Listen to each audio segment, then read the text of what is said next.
3, 2, 1. You ready? Listening to the Real Pineapple Podcast Network.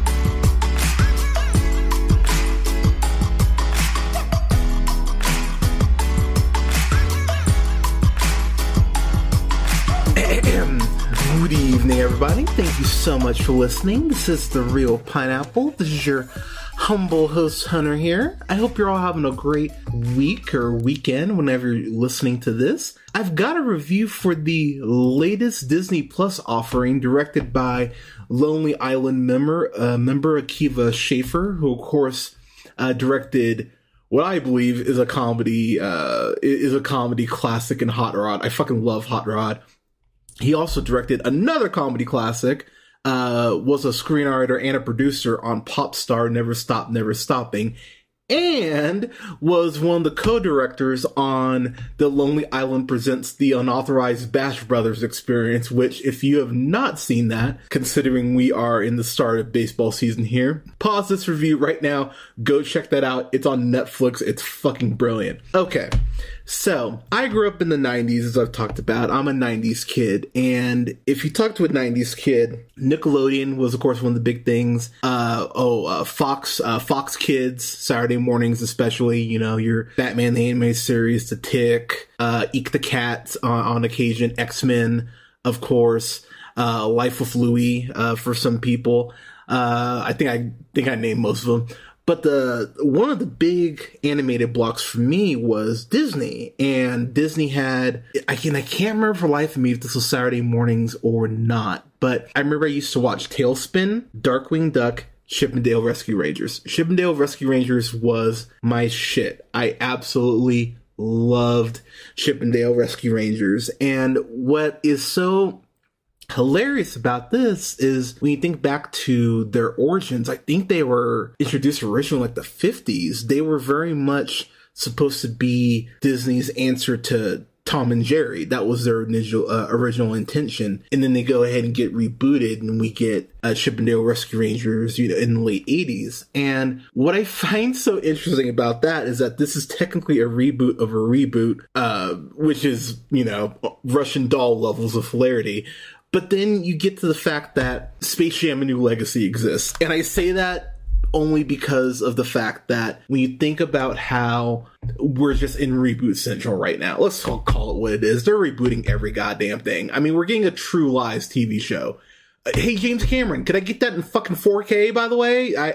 Sorry, that's another topic for another day. But one of the things that drives it's crazy is that Disney's been reboot crazy. I mean, they're remaking not their whole, but for the most part, they're remaking so many of their animated films into live action. So when I heard this was even going to be a thing, I went, okay, this could work maybe, because let's call it what it is. I had the same reaction that I think a lot of people had when they said that they were going to go ahead and reboot DuckTales. And even though that reboot just ended, let's call it what it is. That last reboot was excellent. If you have not seen the latest version of DuckTales, it's on Disney Plus. I highly recommend you check it out. So going into Rescue Rangers, I thought, okay, we've got John Mulaney on board. We've got Andy Samberg, of course, from The Lonely Island. John Mulaney, one of the best stand-ups you could argue ever at this point. Mulaney's had some classic stand-up specials already, but Mulaney, one of the best writers we definitely have out there. And, Samberg, Brooklyn Nine-Nine, Lonely Island, Hot Rod, Palm Springs, Popstar, Never Stop, Never Stopping. Samberg's the man. I'm a huge Lonely Island fan, as I've talked about on the show prior. So going into this, I really went, okay, how are they going to make this work? And really, the way they made this work is they went, all right, let's take the formula for Who Framed Roger Rabbit, and let's basically let the Lonely Island do their version of it, because this is the closest that we'll ever get to, I believe, a true Who Framed Roger Rabbit sequel. Actually, now I say it out loud, I can't even say that. They could very easily remake Who Framed Roger Rabbit. Who the fuck knows? As much stuff as Disney owns at this point. But what's crazy about this movie is kind of the same thing that's so crazy about the Lonely Island's music, is that part of the joke about the Lonely Island is that their music is, you know, it's so funny because, you know, obviously just the lyrical content, but the fact that the songs are actually bangers. When you think about something like even YOLO, if I heard YOLO in a club, that has Kendrick Lamar doing a verse. People forget that. They got Natalie Portman to do a rap song, which for the two of them, and they both fucking rule, by the way. You know, you get Jack Black on, you know, something like Sax Man. You get Norah Jones, Timberlake, Adam Levine. I know I'm forgetting Too Short on that song, The Compliments. It's insane the amount. Sia, the amount of artists that the Lonely Island have worked with and had incredible success with is insane. Michael Bolton, of course, because Jack Sparrow's great. And that's kind of this movie in a nutshell. The more I watched it, the more I kept thinking, I don't understand how they're pulling this off, because this really should have been Disney Plus's Space Jam: A New Legacy. There's no reason this film should work. It should have fallen apart from jump. And yet, the writers on this, Dan Greger and Doug Mann, who have an interesting writing history themselves, they wrote for the first couple seasons of How I Met Your Mother before the premise fell apart. They wrote the last couple seasons of, or they wrote on Crazy Ex-Girlfriend, which, if you've not seen Crazy Ex-Girlfriend, god damn it, that show is so underrated. But then they went ahead and wrote Dolittle. And if you've listened to my worst stuff for 2020 or my review of the film, I fucking hate Dolittle. But that's a pretty good track record right there. And I could see why these guys are probably going to be really in demand moving forward. I mean, you know, count down to when they're doing a Marvel show. But I could not believe how great this movie is. So to jump into the plot, into the plot of this, Chip, who is voiced by Mulaney, he and Andy Samberg's Dale, they go ahead and meet in third grade, I want to say. And they're... One thing I love about this movie is that it just fully jumps into the fact that we live in this world where cartoons and humans live in harmony. It never explains it. To be honest, I haven't seen Who Framed Roger Rabbit in so long. I don't think they address it even there. They just say it's Toontown and shut the fuck up. I think which is what they do here. They just go, yeah, this all exists in the same, just shh. And and the opening scene is Dale walking into this new school, and he goes up in front of all the kids and, you know, the tunes they're singing in class, and, you know, he goes like, hi, you know, I'm Dale, and he's very shy, he's very unsure of himself, which is a theme that carries on through this film. And to go ahead and break the ice, he goes ahead and does the hot fuzz, the pencil trick with the ketchup, basically pretends to stab himself in the eye, and and the kids just lose their minds. One of my favorite sight gags in the whole film, and this is only 5 minutes in, they show a baby unicorn in the class, and the unicorn throws up, and it throws up a rainbow. And that was something I just went, yep, I can already tell it's going to be my kind of movie.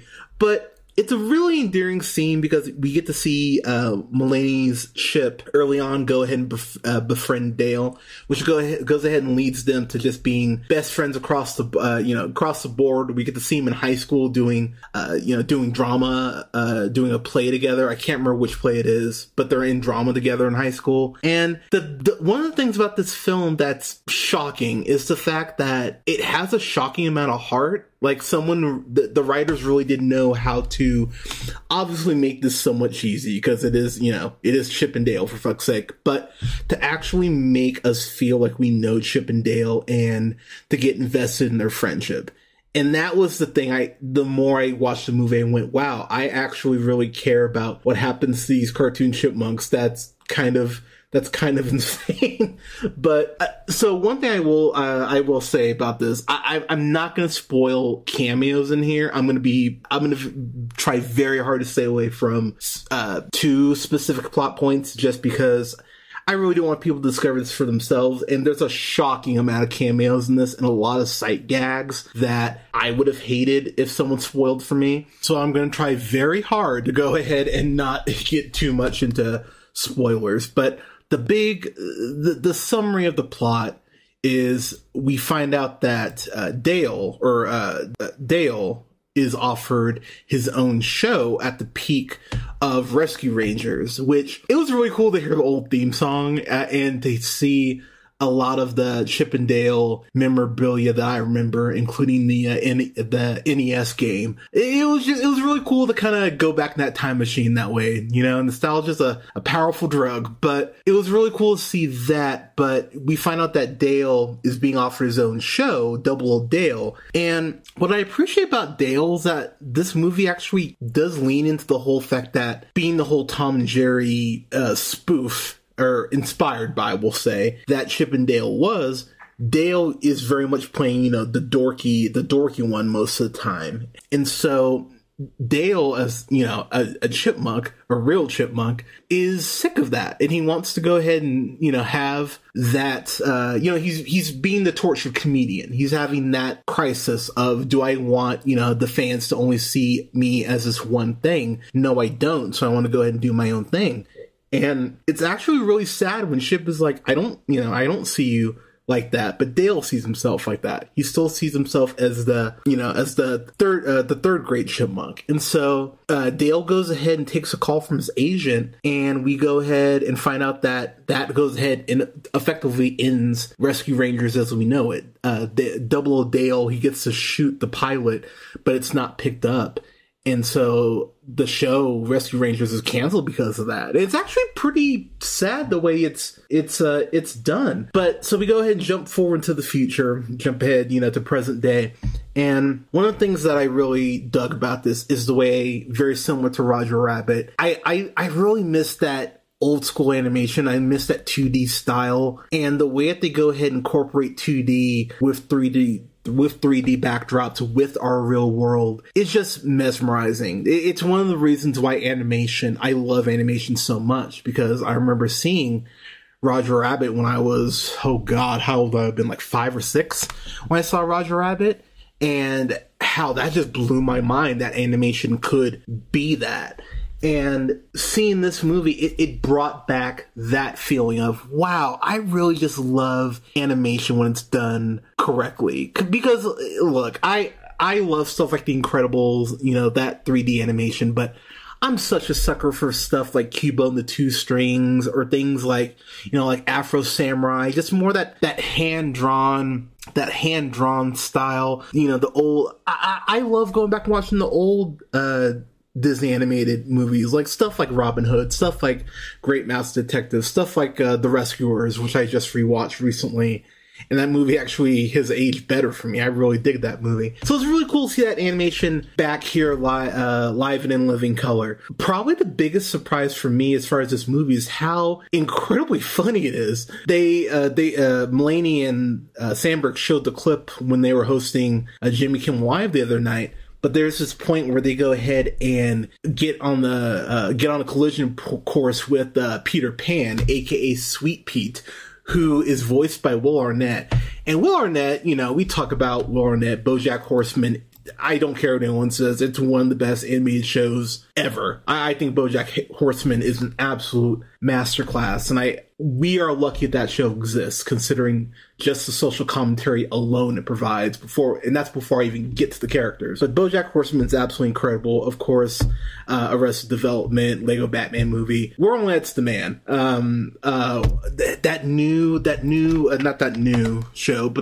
That Netflix show that he has, what was it called? Murderville, I think. I love Will Arnett on that show, and he kills the voice here for Peter Pan. It's actually pretty tragic when you figure out what Peter's plan is. That's another big surprise I had about this movie, and again, I'm kind of dancing around it, but Peter has an axe to grind basically against against film studios, and I'll kind of just leave it there.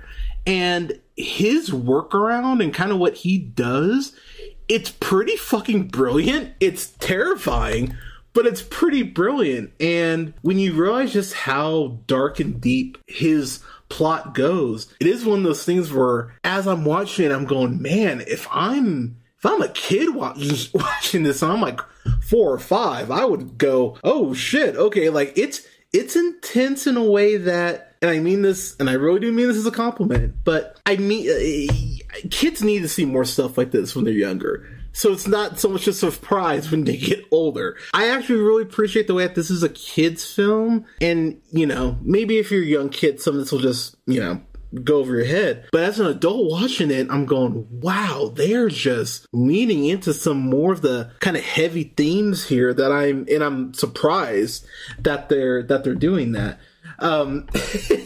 There are just some sight gags in here that just had me rolling. There's a Meryl Streep is Mr. Doubtfire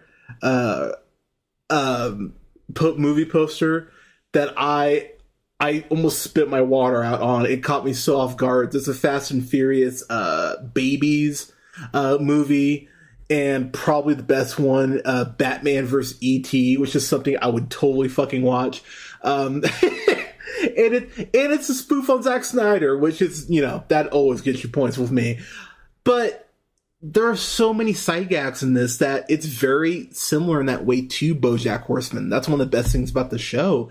And that's one of the best things about this movie is the amount of sight gags I looked up and went, oh, that's really funny. Oh, well, that's funny. And I would say for me, the hit rate on this movie, I mean, not every joke made me go like, haha, you know, not every joke was laugh out loud, but I chuckled at everything at worst in this movie, which was really a nice surprise because, you know, when I think about all the jokes in Space Jam: A New Legacy that just fell so fucking flat for me, I really was expecting that here. There's a great dig at Alvin and the Chipmunks where Chip is watching TV and Alvin and the Chipmunks comes on and they start rapping. And you know, and he just goes, of course they have to rap. And of course that's foreshadowing for when the Chipmunks inevitably will have to rap. But I thought that scene was actually really funny and really well done. And it has a great punchline at the end of it. As far as other stuff I can spoil, I would say pay attention. And when I say that, I mean really pay attention in the background. Make sure your eyes are glued to the screen. I mean, they will be anyway, more likely just off the animation alone. But there are so many sight gags and there are so many cameos that you just go, oh shit, okay. There's a cameo from a character who ends up helping to save the day, and that's all I will say. You'll know the character when you see him. And it was one of those things I went, yep, I love this. I love the fact that they found this joke to go ahead and utilize it in the way that they do. Getting to the end of this, to my final thoughts, I had so much fun with this movie. Oh, there are two more people I want to shout out real quick. I want to shout out Kiki Lane, who of course you know from If Beale Street Could Talk, Native Son. If you have not seen Native Son, watch Native Son. And The Old Guard. She's amazing in all three of those. She's awesome in this. It's really cool to see her interact with Chippendale. She plays Ellie. She's on the police squad with her boss, played by J.K. Simmons, which again, I didn't know I wanted J.K. Simmons voicing Captain Putty, but here we are, and J.K. Simmons, per usual, is fucking awesome. I want to talk more about this, but I really don't want to spoil it. So, you know, I know we normally go full spoilers here, but I really do want people to discover the funniest stuff in this for themselves. So, the last thing I will say is this movie is so beautifully meta.